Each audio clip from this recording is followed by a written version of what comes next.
Hello friends, ಎಲ್ಲರಿಗೂ ನಮಸ್ಕಾರಗಳು. Silent cycle ಗಿರಿಮರಿಗೂ ಸ್ವಾಗತ. ಫ್ರೆಂಡ್ಸ್, ನನಗೆ ಇವತ್ತಿನ ಈ ಒಂದು ವಿಡಿಯೋದಲ್ಲಿ ಯುಗಾದಿ ಮತ್ತು ಚೈತ್ರ ನವರಾತ್ರಿಗೆ ನಾವು ಅಖಂಡ ದೀಪಾರಾಧನೆಯನ್ನು ಯಾವ ರೀತಿ ಮಾಡಬೇಕು, ಎಷ್ಟು ದಿನಗಳ ಕಾಲ ಬೆಳಗಬೇಕು ಅಂತ ತಿಳಿಸ್ಕೊಡ್ತಾ ಇದ್ದೇನೆ. ಅದ್ರ ಜೊತೆಗೆ ಚೈತ್ರ ನವರಾತ್ರಿ ಬಗ್ಗೆ ಸಂಪೂರ್ಣ ಒಂದು ಮಾಹಿತಿಯನ್ನು ಕೊಡ್ತಾ ಇದ್ದೇನೆ. ಬನ್ನಿ ತಿಳಿದುಕೊಳ್ಳುವಂತೆ. ಮೊದಲಿಗೆ ನಾವು ಅಖಂಡ ದೀಪಾರಾಧನೆ ಯಾವ ರೀತಿ ಮಾಡಬೇಕಂತ ಒಂದು ತಿಳಿಸ್ಕೊಡ್ತೀನಿ.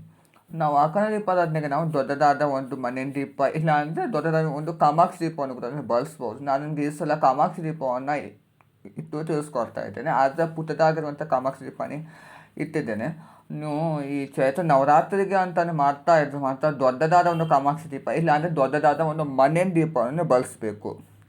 ಮೊದಲಿಗೆ ಪೀಠದ ಮೇಲೆ ಪೀಠಕ್ಕೆಲ್ಲ ಅರಿಶಿನವನ್ನು ಸವರಿ ಅದ್ರ ಮೇಲೆ ನಾವು ಅಷ್ಟರ ಪದ್ಮ ರಂಗೋಲಿಯನ್ನು ಹಾಕ್ಕೊಂಡು ಅದ್ರ ಮೇಲೆ ಒಂದು ಪ್ಲೇಟನ್ನು ಇಟ್ಟು ಅಕ್ಕಿ ಇಲ್ಲ ಅಂದರೆ ನೀವು ನವಧಾನ್ಯಗಳನ್ನು ಕೂಡ ಬಳಸ್ಬೋದು. ನಮಗೆ ಈ ಸಲ ಯುಗಾದಿ ಹಬ್ಬ ಕೂಡ ಆಗಿರೋದ್ರಿಂದ ನವಧಾನ್ಯಗಳನ್ನು ಹಾಕಿ ನಾವು ಒಂದು ನವಗ್ರಹಗಳ ಒಂದು ಆಶೀರ್ವಾದ ಅನುಗ್ರಹ ಕೂಡ ಸಿಗ್ತದೆ. ಸೊ ಆ ಕಾರಣಕ್ಕೆ ನಾವು ನವಧಾನ್ಯಗಳನ್ನು ಕೂಡ ಬಳಸ್ಬೋದು. ನನಗೆ ಬರೀ ಅಕ್ಕಿಯನ್ನೇ ಹಾಕಿ ತಿಳಿಸ್ಕೊಡ್ತಾ ಇದ್ದೇನೆ.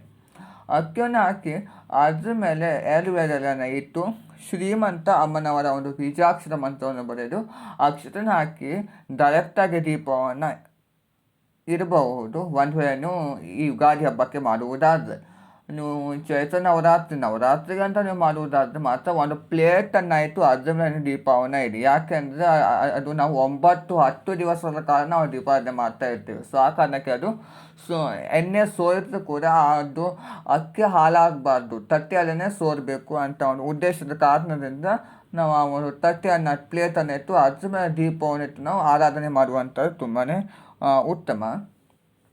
ನೀವು ಮನೆ ದೀಪಕ್ಕೆ ಸಂಪೂರ್ಣವಾಗಿ ನೀವು ಅರಿಶಿನವನ್ನು ಸವರಿ, ಹಿತ್ತಾಳೆ ದೀಪಕ್ಕಾದರೂ ಕೂಡ ನೀವು ಅರಿಶಿನವನ್ನು ಲೇಪನೆ ಮಾಡಿಕೊಂಡು ಶ್ರೀಗಂಧ ಅರಿಶಿನ ಮುಖವನ್ನು ಹಚ್ಚಿ ಅದಕ್ಕೆ ನಾವು ಯಾವ ರೀತಿ ಎಣ್ಣೆಗಳನ್ನು ಬಳಸ್ಬೋದು ಅನ್ನೋದಾದರೆ, ಬರೀ ಎಳ್ಳೆಣ್ಣೆಯನ್ನು ಕೂಡ ನೀವು ಬಳಸ್ಬೋದು, ಬರೀ ತುಪ್ಪವನ್ನು ಕೂಡ ನೀವು ಬಳಸ್ಬೋದು. ತುಪ್ಪ ಹಾಕಿದರೆ ಅದು ಗಟ್ಟಿ ಆಗ್ತದೆ. ಸೊ ಆ ಕಾರಣಕ್ಕೆ ತುಪ್ಪಕ್ಕೆ ಸ್ವಲ್ಪ ನೀವು ಶ್ರೀಗಂಧದ ಎಣ್ಣೆ ಕೂಡ ನೀವು ಮಿಕ್ಸ್ ಮಾಡಿಕೊಂಡು ಒಂದು ದೀಪವನ್ನು ಉರಿಸ್ಬೋದು. ಮತ್ತು ನಾವು 3 ರೀತಿಯ ಎಣ್ಣೆ, 5 ರೀತಿಯ ಎಣ್ಣೆ ಆ ಥರ ಕೂಡ ಮಿಕ್ಸ್ ಮಾಡಿಕೊಂಡು ದೀಪಾವಳಿ ಮಾಡ್ಬೋದು. ಹೀಗಾಗಿ ನನಗೆ ಒಂದು ಹೋದ ವರ್ಷ ನವರಾತ್ರಿಯ ಒಂದು ಪೂಜಾ ವಿಧಾನದಲ್ಲಿ ತಿಳಿಸ್ಕೊಟ್ಟಿದ್ದೇನೆ. ಆ ವಿಡಿಯೋಗಳನ್ನು ನೀವು ನೋಡ್ಬೋದು. ಇಷ್ಟು ಮಟ್ಟಿಗೆ ನಾನು ಸೇರಿಸಿ ಮಾಡ್ಕೊಂಡಿದ್ದೇನೆ. ದೀಪವನ್ನು ಇಟ್ಟು ದೀಪಕ್ಕೆ ಎಣ್ಣೆಯನ್ನು ಹಾಕಿ ದೊಡ್ಡದಾಗಿರುವಂಥ ಒಂದು ಬತ್ತಿಯನ್ನು ನಾವು ಹಾಕಬೇಕು. ನಾವು ನವರಾತ್ರಿ ಹಬ್ಬ ಆಚರಣೆ ಮಾಡೋದಾದರೆ, ಈ ಯುಗಾದಿ ಹಬ್ಬಕ್ಕೆ ಅನ್ನೋದಾದರೆ ಮೀಡಿಯಮ್ ರೀತಿಯ ಒಂದು ಬಟ್ಟೆಯನ್ನು ಹಾಕಿದರೆ ಸಾಕು. ನಂತರದಲ್ಲಿ ನೀವು ಊದಿನ ಕಡೆಯ ಸಹಾಯದಿಂದ ಕಳಸ ಸ್ಥಾಪನೆ ಮಾಡುವ ಸಮಯದಲ್ಲಿ ನಾವು ದೀಪಾರಾಧನೆಯನ್ನು ಮಾಡಬೇಕಾಗಿರುವಂಥದ್ದು. ಯಾರೆಲ್ಲ ಇದು ನವರಾತ್ರಿ ಹಬ್ಬ ಆಚರಣೆ ಮಾಡ್ತಾ ಇರ್ತಾರೋ ಅವರು 2 ದೀಪಾವಳಿ ಮಾಡಬೇಕಾ ಅನ್ನೋದಾದರೆ ಖಂಡಿತವಾಗಲೂ ಬೇಡ. ನೀವು ಯುಗಾದಿ ಹಬ್ಬದ ಅಖಂಡ ದೀಪಾವಳಿ ಮತ್ತೆ ಬೇಡ. ನೀವು ನವರಾತ್ರಿ ಹಬ್ಬದ ಅಖಂಡ ದೀಪಾವಳಿಯನ್ನೇ ನೀವು ಮಾಡಬೇಕು. 9 ದಿನ 10 ದಿನ ಕಾಲ ನೀವು ದೀಪಾವಳಿ ಮಾಡಬೇಕು.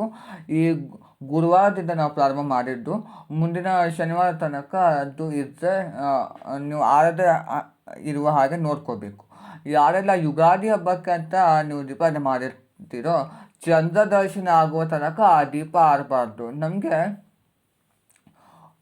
ನಾವು ಗುರುವಾರ ಈ ಯುಗಾದಿ ಹಬ್ಬವನ್ನು ಆಚರಣೆ ಮಾಡ್ತೀವಿ. ನಮಗೆ ಚಂದ್ರ ದರ್ಶನ ಗುರುವಾರ ಆಗಿದ್ದರೆ ತುಂಬಾ ಒಳ್ಳೆಯದು. ಅದು ಆಗಲ್ಲ, ಶುಕ್ರವಾರ ನಮಗೆ ಚಂದ್ರ ದರ್ಶನ ಆಗಿದ್ದರೆ ಶುಕ್ರವಾರ ತನಕ ದೀಪ ಹಾಗೆ ಇರಬೇಕು. ನಾವು ಶುಕ್ರವಾರ ತೆಗೆಯಲು ಬರುವುದಿಲ್ಲ. ಸೊ ಆ ಕಾರಣಕ್ಕೆ ಶನಿವಾರ ತೆಗಿಬೋದು. ಶನಿವಾರ ಮನೆದೇವರ ವಾರ ಆಗಿದ್ದರೆ ಶನಿವಾರ ಕೂಡ ಬೇಡ, ಭಾನುವಾರನೂ ತೆಗಿಬೋದು.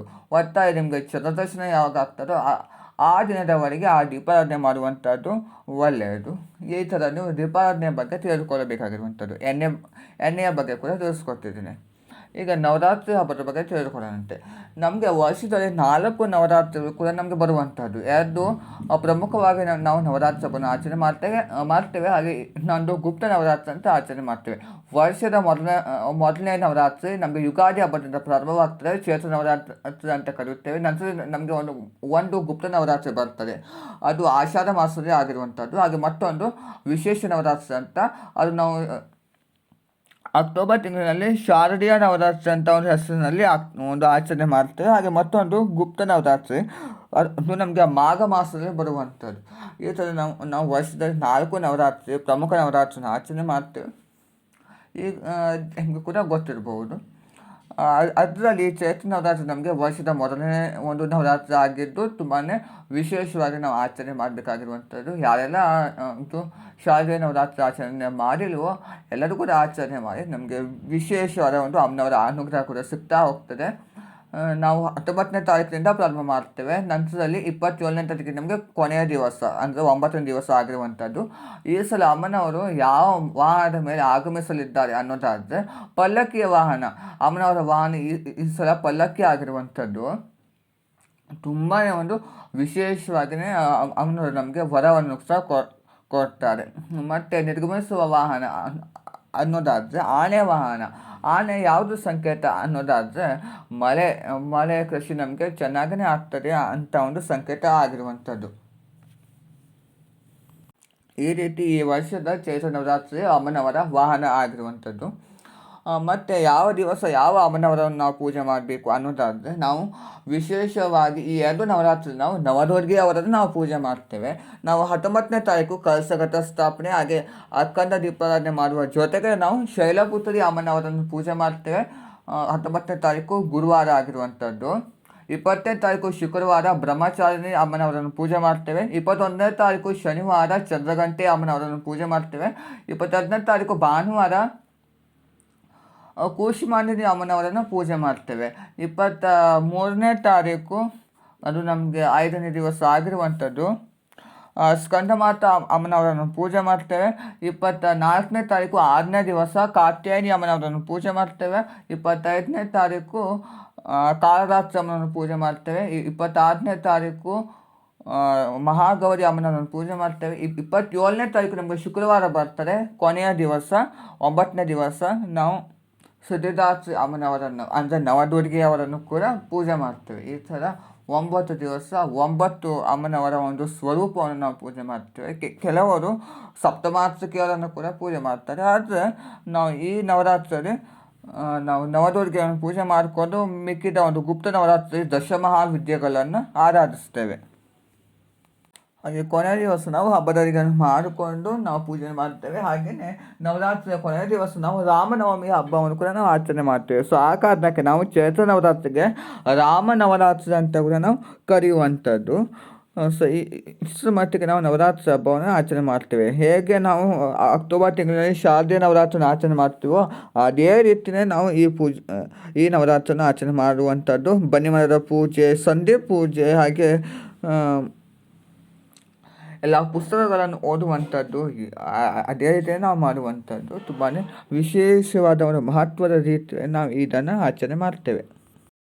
ನೋಡೋಣ ಫ್ರೆಂಡ್ಸ್, ಇವತ್ತಿನ ಈ ಒಂದು ವಿಡಿಯೋದಲ್ಲಿ ನಮಗೆ ಯುಗಾದಿ ಮತ್ತು ಚೈತ್ರ ನವರಾತ್ರಿ ಪ್ರಯುಕ್ತವಾಗಿ ಅಖಂಡ ದೀಪಾರಾಧನೆ ಮತ್ತು ಚೈತ್ರ ನವರಾತ್ರಿ ಅಥವಾ ರಾಮ ನವರಾತ್ರಿಯ ಸಂಪೂರ್ಣ ಒಂದು ಮಾಹಿತಿಯನ್ನು ಕೊಟ್ಟಿದ್ದೇನೆ. ಎಲ್ಲರಿಗೂ ಇಷ್ಟವಾಗಿದೆ ಭಾವಿಸಿದ್ದೇನೆ. ಇಷ್ಟ ಲೈಕ್ ಮಾಡಿ, ಶೇರ್ ಮಾಡಿ, ಕಮೆಂಟ್ ಮಾಡಿ, ಹಾಗೆಯೇ ಒಂದು ಸಬ್ಸ್ಕ್ರೈಬ್ ಮಾಡ್ಕೊಳ್ಳಿ.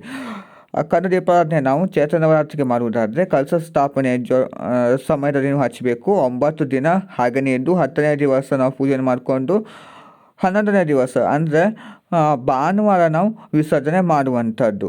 ಅದು ನಮಗೆ 29ನೇ ತಾರೀಕು ಬಂದಿದೆ. Thank you.